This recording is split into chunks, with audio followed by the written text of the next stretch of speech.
Hey, funnel builders. So, Mike here, obviously, because my face hasn't changed.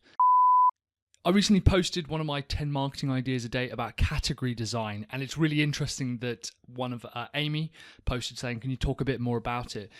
And I've decided to just do this quick video on how you can become number one in an enormous industry, find massive depth to your customers, to your market, completely eliminate the need for competition, it just disappears, and increase your prices. And this all comes from the concept of category design.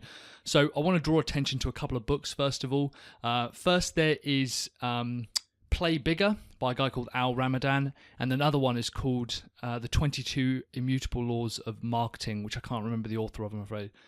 And they talk about this concept of category design. So category design is basically becoming number one at something, all right? It's becoming number one in the world for something, but it's not competing against anyone else. This is what's really interesting at it. A few of the guys that, I'm really obsessed with, Troy Dean, Ryan Dice, Frank Kern, Al from Play Bigger, and the guys at Immutable Marketing, they talk about if you want to be number one at something, create the category. Now, a lot of the time we kind of struggle with this term of like niche marketing, and I'll say to people, I coach. In fact, here we go. We are the world's leading sales coaching for funnel builders. That's true. Sell your service. No one even comes close to that for us. No one even touches us. We are the world leaders at sales coaching for funnel builders. Same with our agency, MeBox. We are the world leaders at community design. No one even comes close to us.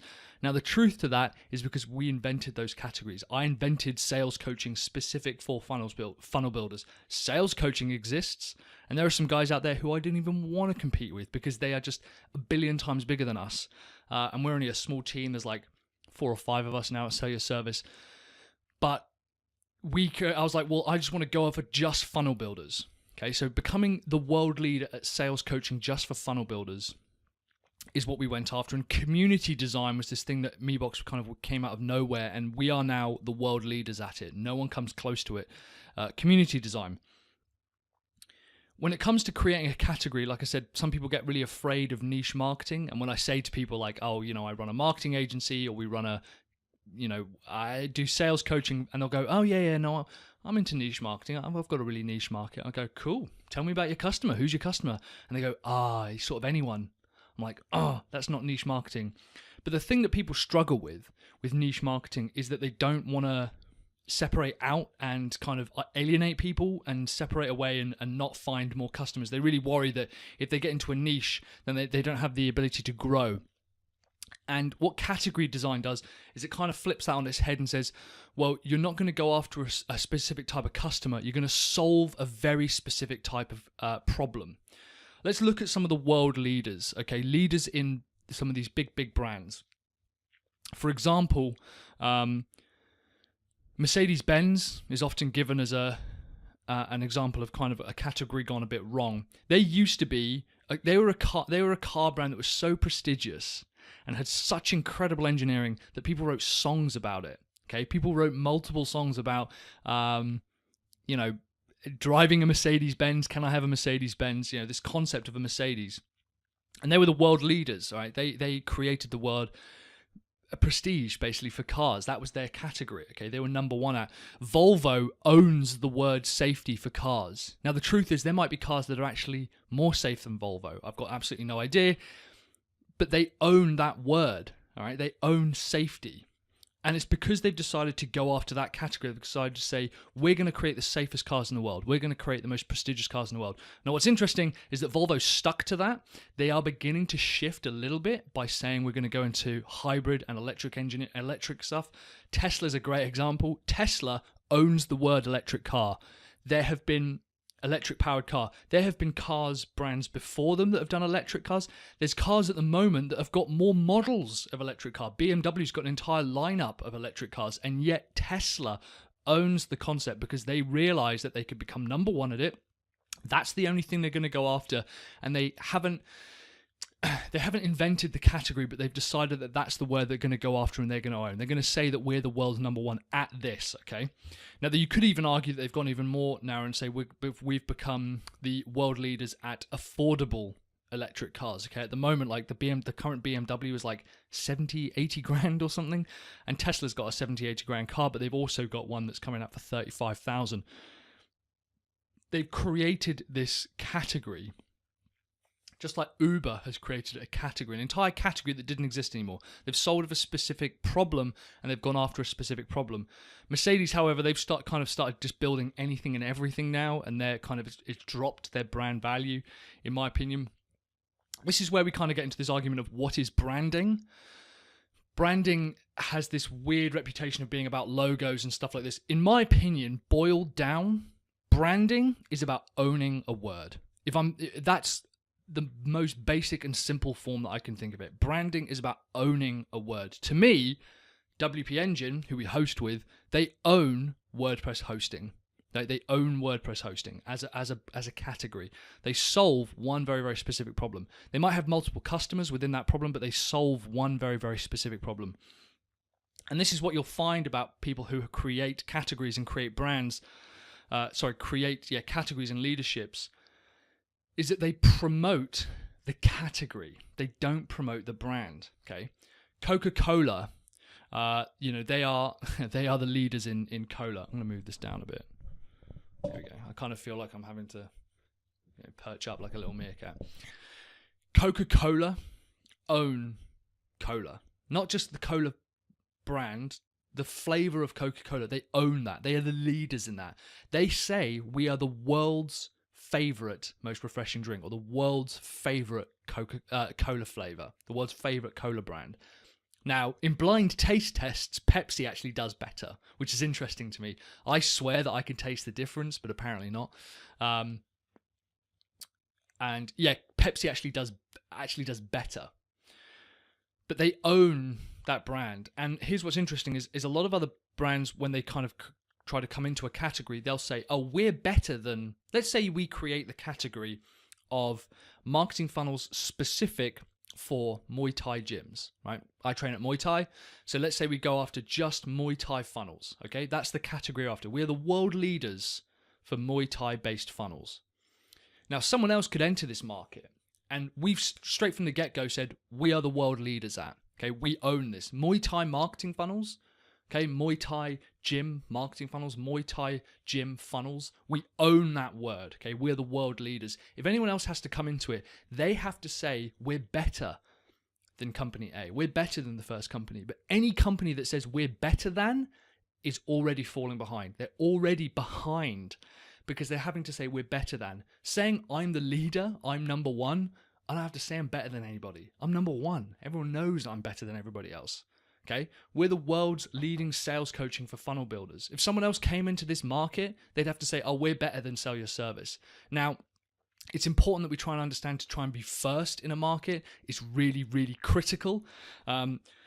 It's about creating a space that you're the leader in. If you want to become number one at something, create that space. Create the space that you're number one in. For example, iPhone did this really, really well. Smartphones have been around a lot longer than Apple. This concept of a PDA or smartphone, but that was kind of the point. Originally, when they came out with the Newton, Apple came out with the Newton, a personal digital assistant PDA a long time ago. They neglected to own the category so much. They didn't create a category. They couldn't do it. So they even had adverts saying, what is Newton? And if you've got to explain to people what something is, that's typically not a good move. So they went away, they did some other stuff, they came back and they had iPhone, right? They said, look, iPhone is where it's at now. And they promoted the category. They did not say buy an Apple phone. They promoted the category, and the category was iPhone. They created this entire category. It just so happens that the category is also the brand name. But they went out their way, they went into this market, they said, we're going to own this word, and they created the category. They didn't say we're a smartphone. We didn't say, here's the Apple smartphone. One of the reasons the watches didn't do so well is because they call it the Apple smartwatch, and there's 1,000,000,001 companies doing the blank smartwatch, the Samsung smartwatch, the Microsoft smartwatch. Even Nokia had a smartwatch, for God's sake. So it's really important that we understand that it's about creating the space that you're number one at, okay? Now, some people might call this a buzzword, or like a flavor of the week. I personally don't agree that's true. I do think that category creation is the only way to truly, truly succeed within your market. If you're selling a product that anyone else can develop and build, you have to create something that you are number one at. Coaching funnels, if you do it just for coaches and you say, we just do this for coaches, you should create the category of coaching funnels. We are the world leaders at coaching funnels. The hell is a coaching funnel? That doesn't matter, because you can promote what coaching funnels do and not promote, Acme's coaching funnels. It's really important that you create the category and promote the category, not the brand or not the product. Promote the category. And finally, categories create depth. Categories create enormous depth within a market. There was a company a while back, I can't remember the name of them, who basically, they were an analytics company. And what they did is they installed a couple of bits of code on your website within your email autoresponder, and they were able to aggregate all this data. And they said, what we can do is map through someone clicking on your web. This is a long time ago when this was like breaking technology. And they said, we can map when someone clicks on here, clicks on that, and when they come through, we'll give you a signal saying this person's ready to buy. Origami, that's what the name is.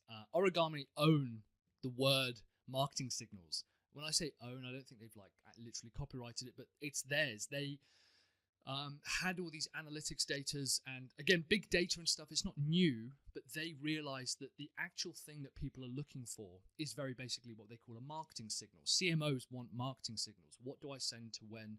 The company is called Origami. They're even talked about in the book Play Bigger. By Al Ramadan. So having this ownership over this word, no one else can touch them. They're the world leaders in marketing signals. Okay, no one else can touch them because they solve this really specific problem of creating a category. And when you create a category, it's very difficult for anyone else to catch up to you. Now, you can do this just as one person. You can do this as one person with a laptop, and your office is Starbucks.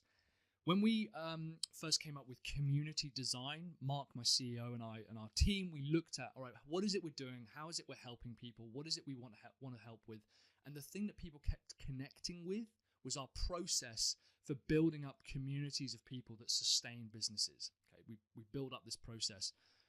We've now found that community design, because we've come up with this term, we've used it, we've solidified it, we're the owners of it, we're number one, we're the world leaders at it, no one else can come close to us. And if other people start saying, oh, we do community design, we're better than MeBox, you go, that's fine, but we're the leaders. Like, it's really hard to start running to catch up with someone. And typically people don't want to go after someone who is number one in a category because they're already there, they're already number one. So categories create enormous depth. It's, to me, an easier pill to swallow than niche marketing or choosing a niche or a vertical. By becoming number one at something, it also gives you that focus to say, is what I'm doing what the number one would do? Is what I'm doing what the number one in this particular area would do? And by staying within that category and owning that category and being all over it, that's what category design is. Yes, so I hope that clears up a few things, because I know it's very, very difficult. I'm actually going to go over this whiteboard in a bit on another video.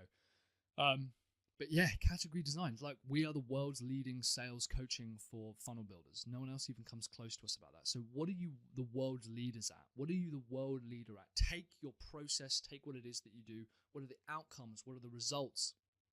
What are the things within it? Beer is a really good example. Like, beer, there's no one world leader at beer, but there probably is a world leader for beers taken to baseball games. There probably is a beer that's the world leader for taken to parties. You know, who's the world leading microbrewery? Who's the world leading, shit flavor where they add tons of stuff to it? You know, there's tons of leaderships within those bigger industries where you can go after. So what do you want to become the world's number one at? And by creating that category, no one else can touch you. So yeah, that's what I would go ahead and do. So let me know if you are the world leader number one in something. Let me know in the comments below.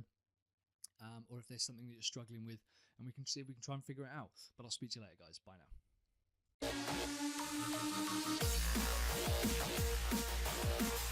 now.